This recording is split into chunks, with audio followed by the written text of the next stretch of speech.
walasa k'u sen don u ka sigida ɲɛtaa baaraw la Bayangara sifilakaw kɔni kɛmɛ k'u tɛgɛ di ɲɔgɔn ma jɛɲɔgɔnya baara dɔ la n'an b'a fɔ o ma ko travaux IMO. Sifilakaw do wa cɛ ni muso bɛɛ lajɛlen b'i yɛrɛ sɔrɔ nin baara in kɔnɔna na. Fatumata Kulibali ale ye ɲɛmɔgɔ dɔ ye, an y'ale sɔrɔ Bayangara CESCOM da la u bɛ ka pavé da. Bon, ne ouvrier qualifié de, on vient en pose pavé de là. On est égal, presque on est égal, l'égalité entre les hommes et les femmes.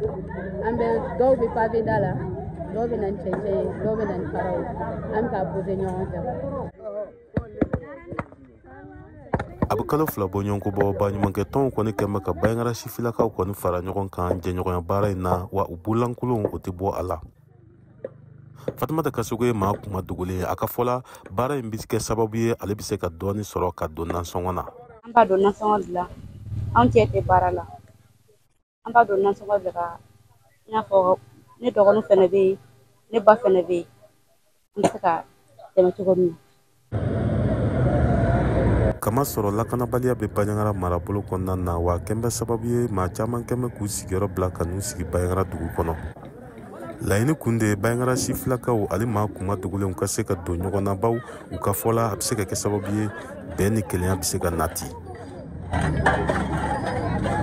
Bon, vraiment projet in kɔni nalen kɔni vraiment projet in diyara n ye parce que kabini projet in nana an kɔni vraiment ça va munna ça va fɔlɔ mɔgɔw kun nisɔndiyalen tɛ bon bi an filɛ yɔrɔ min na ni dugu jɛra vraiment ni sunɔgɔra dɔrɔn i b'a bila i kunna k'a fɔ ko sini sɔgɔma i bɛna na baara la parce que projet ye lien caman de don mɔgɔ adamadenw ni ɲɔgɔn cɛ parce que ville est déplacé minnu bɔra u ka village la an tɛ ɲɔgɔn dɔn yɛrɛ projet in kama projet in sababuya la an sera ka ɲɔgɔn dɔn ka ɲɔgɔn tɔgɔ dɔn ka ɲɔgɔn jamu dɔn ka ɲɔgɔn so dɔn ka ɲɔgɔn village dɔn projet in kama de.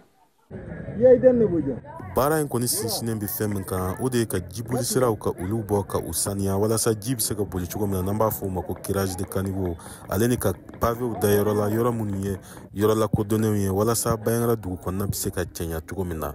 Baara kolo gɛlɛn don wa gɛlɛyantan tɛ. Bon, actuellement an bɛ baara min kɛ o ye pavage da ye ka bɔ pavage la fana ɲamancɛw bɛ yen yɔrɔ furanw bɛ yen nɔ ni baarakɛlaw banana agents bɛ yen nɔ minnu b'u olu furakɛ.